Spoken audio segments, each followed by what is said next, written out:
Everyone, and welcome to our first session today. Today we're going to be focusing on InDesign, and in particular 2 sessions around creating a school newsletter. And our presenter for today is Eric Dumas who's all the way from Dublin City. And Eric is a trainer and a content producer and an all-round good guy who has an awesome, amazing Adobe understanding. So thanks very much for joining us today, Eric. How's it going there? Fantastic. Great prediction. Bit of pressure now. Yeah, well, I've got to, yeah, that's the way it is. Thanks very much for joining us. I'm going to put myself on mute now and let you do your thing, and I'll interrupt you at about 28 minutes past. So over to you. Thank you. Oops. Thanks very much. Like, oh, that's it. You spoiled all the surprise now. I did. Sorry. There you go. See you later, guys. Right. Thanks very much. Welcome, everybody. My name is Eric, all the way from Dublin. I'm passionate about InDesign, especially, and all around Adobe products. Do not hesitate to put your questions in a pod on your screen there, and towards the end, we'll try to cover some of them. This session, I chose a topic of a school newsletter, mostly because it's a handy subject to talk about.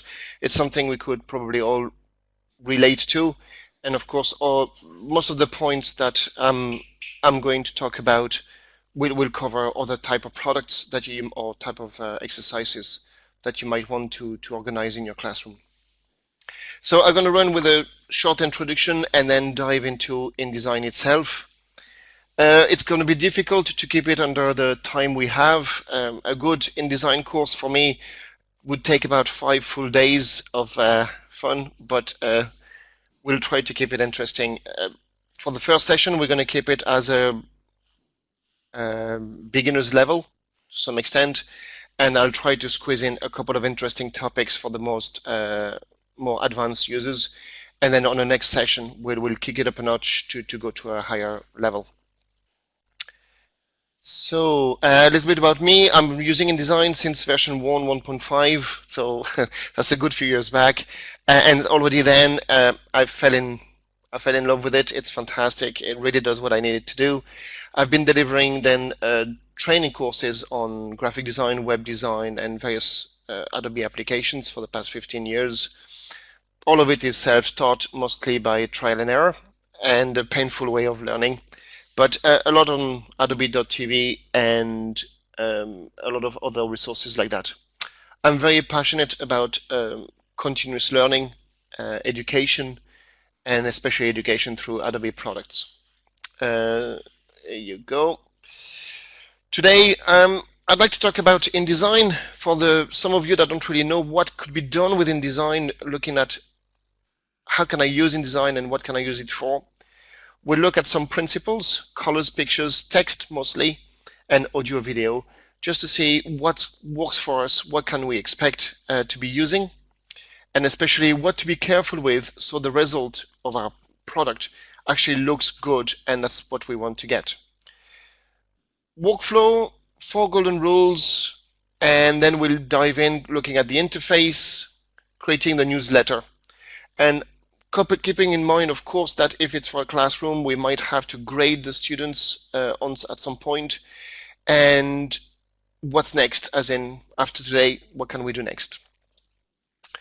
So the first step is what to expect out of InDesign. And that's the one thing that I really like about InDesign. When someone asks me, in Adobe or even in InDesign, what's your favorite tool? To be honest, I don't have a favorite tool. My favorite tool is actually InDesign itself and the way it communicates with other programs. I'll be bringing pictures, that's photos, designs, paintings, digital paintings and creation, scans, of course, all of that from Photoshop, illustrations, design, even technical plans from Illustrator. Then from my favorite text editor in Copy or Microsoft Word and Excel, I'll be able to bring some more textual content and some spreadsheets.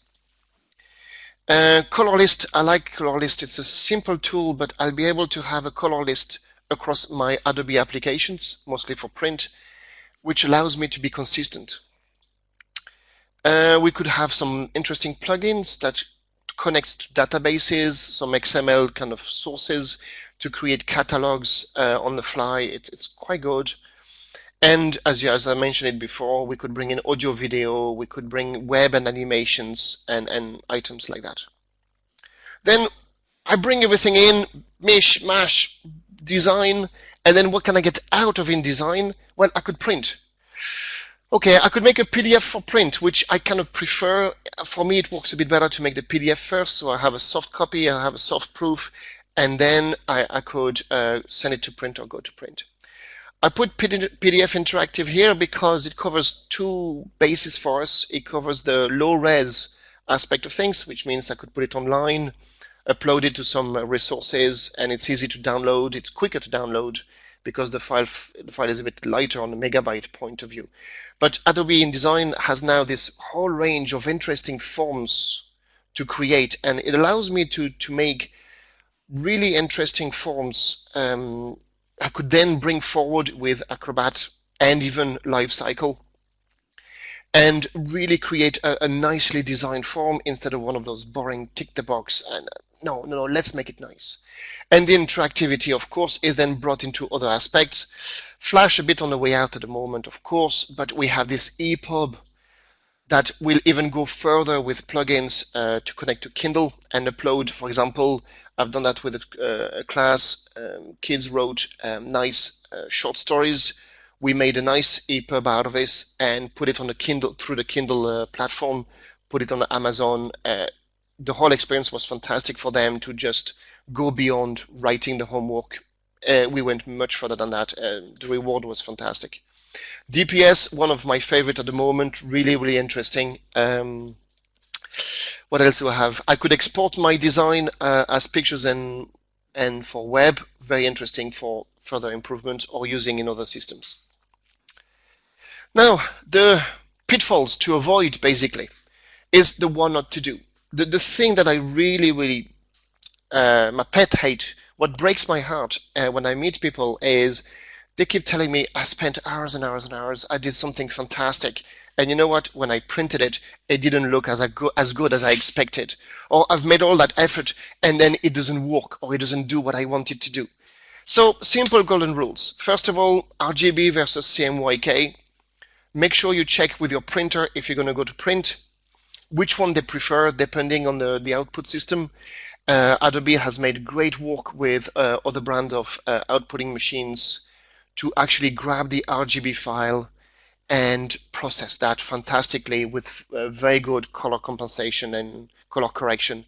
It works really well, and at the end of the day, your photos that you take with your digital camera or phones are RGB, your screen is RGB, your scanner will give you an RGB file. So to some extent, we have so many sources of RGB color profile. It's very, very interesting. So that brings my first golden rule. Your screen is lying to you. How many times have you heard someone saying, but it looked okay on my screen, and then they look at the output or the website or the print, and it looks completely different. So golden rule number one, you can't trust your screen. Second point, the 300 dpi for print or 7296 for the screens, that's web and other items like that. But of course, we'll have a quick look today at importing a vector. So it's not a photo, but it's vector outlines. We had a great session recently on Illustrator in this environment, and very, very interesting kind of tips and tricks. So that brings my golden rule number two. On the pixels point of view, you cannot improve on crap. If you start with a little thumbnail picture, you'll never print a poster out of this. And I think that's the kind of points and the others coming up that are important to set very, very early on in a session. So whatever efforts we make, we get it right straight away. Good formats and bad formats. I'm old enough to remember BMPs. I sometimes have people looking at me going, what's a bitmap? Never heard of it. Some of them even never heard of a fax machine, and this is where I really show my age. So, of course, JPEG is everywhere. It's fantastic. It has its little pitfalls with artifacts and things like that. But otherwise quite good. TIFF, EPSs. My formats of choice, of course, would be Photoshop and Illustrator. I've had really good results, of course, using PDF by recycling PDF documents that have been done before, and instead of redesigning something if I cannot get the source file. Files like BNP and GIFs and things, of course, we're going to stay away from that. Then we have to make a choice. I either go with a nice font that has lots of variations, bold, italic, condensed, light, extra bold, black, semi-bold, and all of those kind of variations, which gives a kind of nice feel to your document. Or we go with 10 different fonts, but it might look a bit all over the place. Depending on the style that you want to go for, there's not one better than the other. It's just a question of choosing the right one and to know why we do it like that. And that brings the idea, of course, of templates. Why should I waste my time reformatting, redesigning everything from scratch every single time? Golden rule number 3, let's use templates. And my golden rule number 3 is lazy is good. That's an easy one to remember. It's mostly known as work smart, not hard. And we could kind of find some ways to speed up the work, especially by removing the repetitive tasks. Audio and video will go into my Adobe InDesign documents, and that's fantastic. Very good if I export to PDF and other kind of formats that support those elements. But unlike the, what was it, a Minority Report, was it the movie? We don't have yet the ability to print newspapers or Harry Potter style where the animation remains in a newspaper. So maybe later. One of the things that I do set very early on before we start working with a group is, what do you want? There's the good things that we want to happen, and there's the things we want to avoid. So what do we have? We have in a good column, we have the teamwork with role rotation, which means as we go to do this newsletter in a classroom, one person will not be the editor all the time. That person will not be, that student will not be the one only working with photos. Ideally, they touch a bit of each of all the skills required.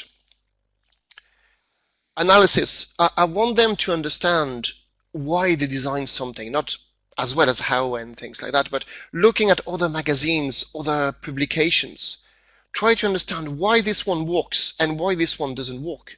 And if they could extract what works and make it happen in their own newsletter or whichever way they're going to create, that would be fantastic. Some pride in the result. I want them to be very happy in what they're doing and be proud of it. I want them to be involved. Now, involved in the creation of it equally, but as well involved in the topics we cover. So if it's something they feel passionate about, they'll be more involved, they'll generate more creativity, they'll feel more motivated, and everybody will be much happier about it. And obviously, if we create a newsletter, it's ideally lots of people will read it. I like to bring several disciplines together. That's an interesting one as well. Why not bring the art department in it, and then maybe the English language teachers to help with the writing of those articles? In Ireland, kids are asked to learn as well Irish as well as English in their curriculum. So why not have the Irish teacher help writing a page in Irish? And then why not having, during the calendar year, we have an event, a historical event, why not get the history teacher to be involved in working on that article on, I don't know, Columbus arriving to the America, or any kind of element or event we celebrate? Why not the geography teacher? Get the other disciplines in the school to participate. What we want to avoid, and that's something we're going to check our progress against, is just one of those newsletters that looks like it's been just stuck together. It's a bit messy, there's no consistency.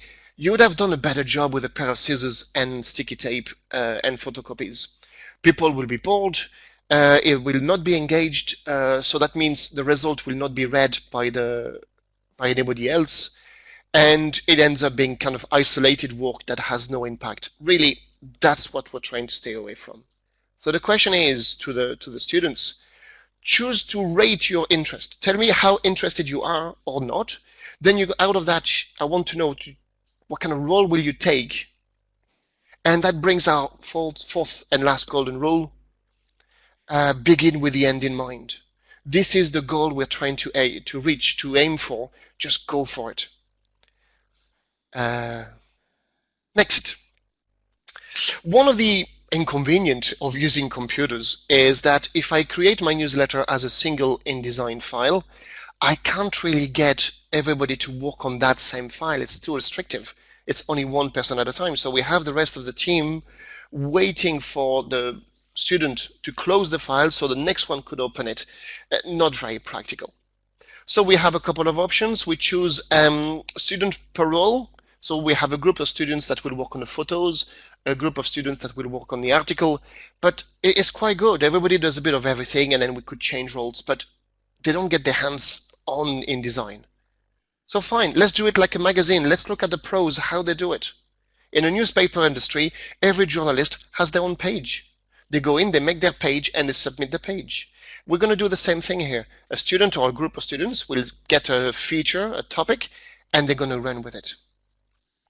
Ideally, we meet with a team. We decide how we're going to go, what kind of theme we're going to go with, or style, and make some decisions. Then we're going to sketch.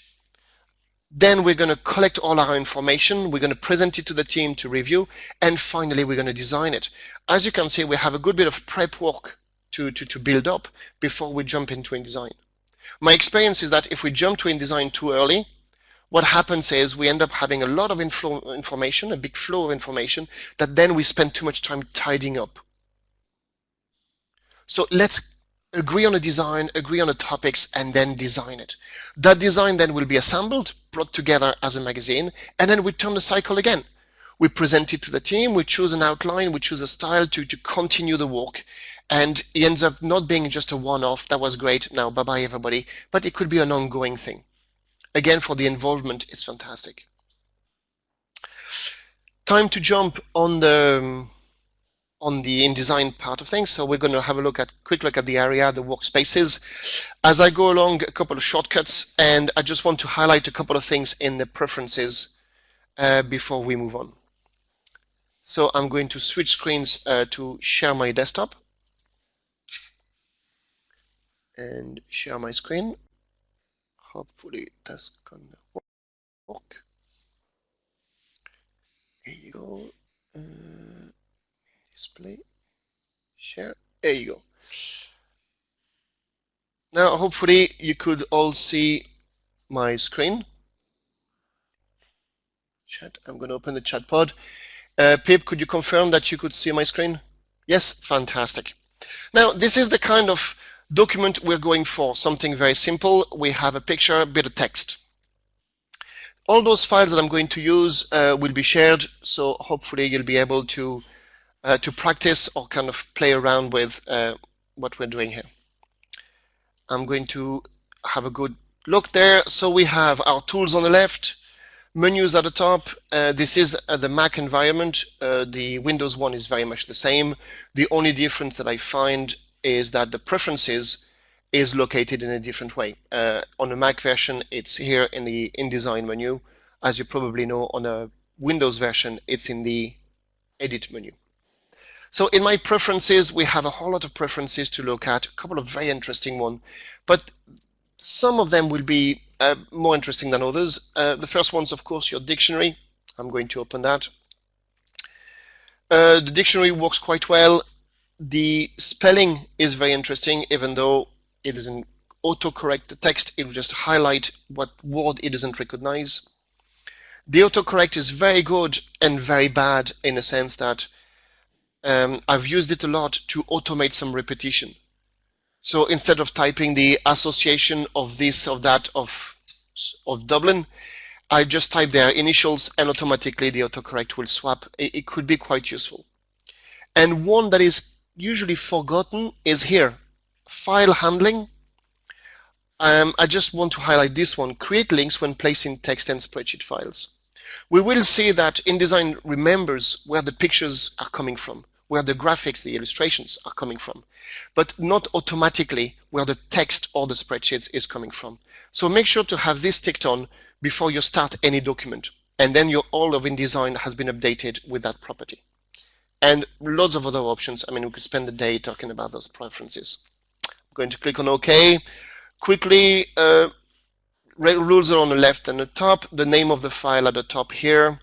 My panel, my options panel, fantastic, because if I switch between my text tool, my frame tool, my rectangle tool, as you can see, it keeps changing. It's the same in the other Adobe applications. So we're right at home straight away. Right now we're in preview mode, which means if I go to the application frame there, I could switch to normal.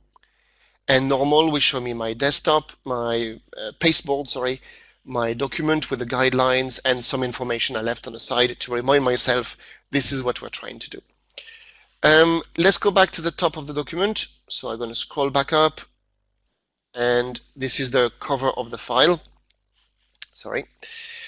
Page number on the bottom left could be a good way to quickly jump between pages. And to get this document, as you probably guess, I went File New, and I have a whole list of choices: Documents, Book, Folio, and Library. So Document is the one we're going to go for today.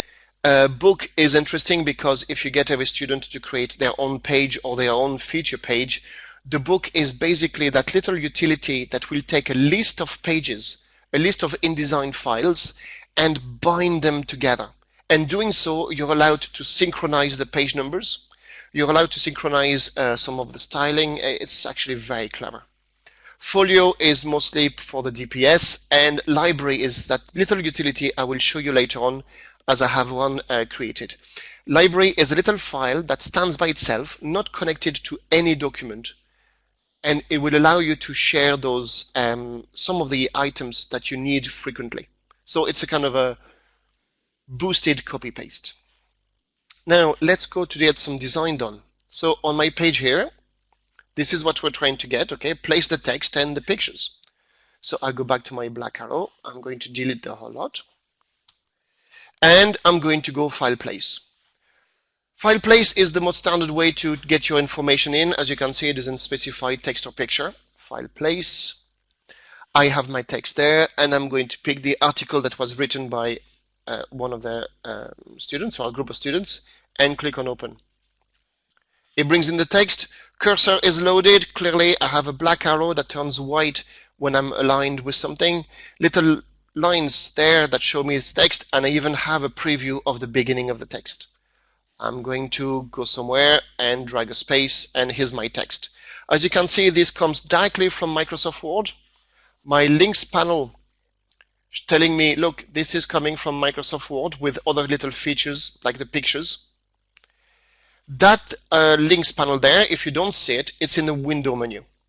All the panels that you have on the right hand side are listed in your window menu. After a bit of work, after a few days or a few weeks, you end up kind of creating that list on the right hand side of panels that is becoming quite comfortable. You keep the ones that you use all the time, some of them maybe rarely, and then you get rid of the ones that you don't use. And like the other Adobe application, you could create a new workspace by saving it or updating a workspace with the same name. As you can see, I have dual because I'm working on dual screen, which makes all those panels being open wide on the other screen. It's actually very, very practical. Now, this is great. My text is there. I'm going to use my text tool to highlight some text, or double click on the word, triple click to select the paragraph, 4 clicks to select 4 or 5 clicks. Basically, the more I click, the more I select. One of the features I really like is that if I were to select that line, or highlighting it, using Control Plus on a Windows machine or Command Plus on a Mac, I zoom in. Well, we know that from Photoshop and Illustrator and the other application, but in this case, one really neat little tool is that I will aim, I will center my selection, so I don't have to zoom and pan, zoom and pan. And then here's, in a certain way, a bit of the danger. Adobe InDesign is amazing in the list of tools and options it has to format the text. We could spend pretty much a whole full day, even more, just talking about what you see right now at the top of the screen and some of the related features. I could change the font, especially now with the favorite fonts little star and connecting to your Typekit account. It's fantastic.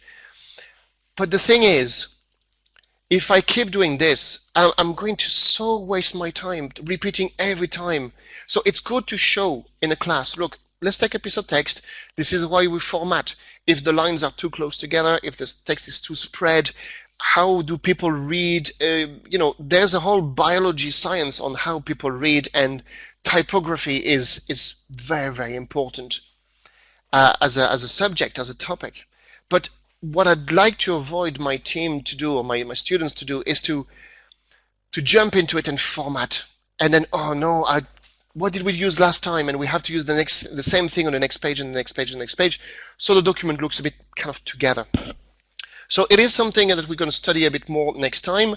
It's format a piece of text and save it as a style. As you can see, I've put some of them on the side there as a part of the preparation. And I've asked InDesign to remember my titles. For example, every article title will look like this. And all it takes is a click, and I could even assign a custom shortcut to it. I'm going to press Command 0 on a Mac or Control 0 on a Windows machine, and I could go through my document, highlighting paragraphs and formatting one paragraph at a time. Bringing pictures will be the same process. So file place and locate your picture. Good. One thing that is more difficult, especially with pictures, is that if I look at the pictures folder, images, here you go. Oh, which one is which? Now, I could change the view probably and have some thumbnails and things like that, but let's forget about that. Let's have a go instead at Adobe Bridge, another very understated tool that allows me, if I go to the correct folder, here you go, that allows me to have a preview of my files. So all it is just then a drag and drop. Now my system is a bit slow. Here you go. So images is there. Here you go. So as you can see, I bring the window into view there. Here's my pictures. Now I know exactly which one it is. I could even, make them a bit bigger. Here you go. And say, oh yeah, that's the one we want, or that's the one we need. You could choose the picture you need. In this case, on purpose, I'm going to pick the small one. And of course that doesn't work. Typical, is it? Now, and here's the one I've made earlier. Okay, so when that doesn't work, you have a little shortcut of right-click, place in InDesign. Now if I go to InDesign, and it still doesn't want to do it, this is fantastic. Of course, that never happened before. You would believe me or not. Did I miss something? I probably have something still going on somewhere.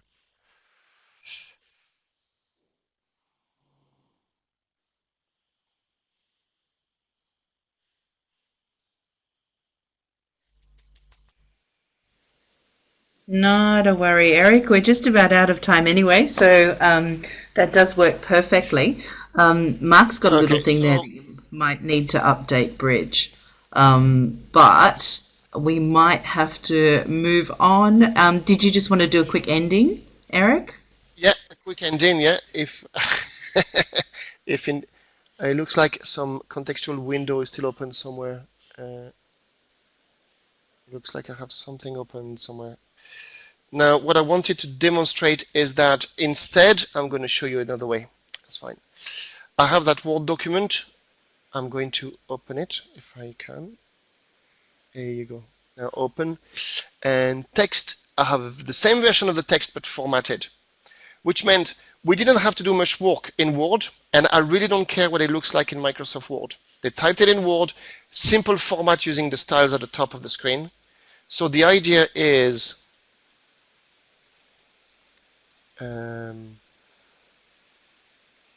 sorry, my somehow save. That would be a bit better. Oh, okay. I reopen the file. The idea is that because my styles are oh yeah, okay, well, crash. Okay, that's fine. Thank you very much. That never happened before. Obviously, what happens is when I bring the text in, InDesign recognizes that, oh, you have a style called title, you have a style called intro. Let me reformat the Word document for you according to the styles we agreed on. So the idea is that when the text comes in, automatically it's reformatted. So that's what I wanted to focus on, and of course, it didn't go too well. It's okay, Eric. I think that's a really good. That's all right. These things happen. But this afternoon, I know you're going to be covering some more material and moving forward with your next steps. So hopefully, Eric, sorry, did you want to end with anything at this point? Absolutely. You have my contact details on the edX website. Some of you found me already on LinkedIn. It'll be great to keep in touch. And next time, I'd like to take where we left off and then bring more kind of tips and tricks on the pictures. Okay, so this afternoon at 3 p.m. PDT, we'll be pretty much covering off. We're following on from where Eric has finished today, and some more hands-on stuff. So if you are an experienced InDesign user, come along and join us. But if you're not, come along and you might learn something anyway. It's not too stressful. Now, all this session is being recorded, and you'll be able to get to this session via the same page that you registered on, actually. I'm just going to pop that into the links. And you'll also get an email to lead you to that recording. And all activities, the resource file that Eric has used and some other links to help you with InDesign are also available on the Education Exchange in the activity that we've created. So thank you very much for joining us, everyone. We hopefully will see you this afternoon at 3 p.m. PDT to continue our Creating a School newsletter with InDesign. So have a great day, everyone. Thank you so much, Eric. Just stay there for a minute and have a wonderful time. Thanks for coming, everyone.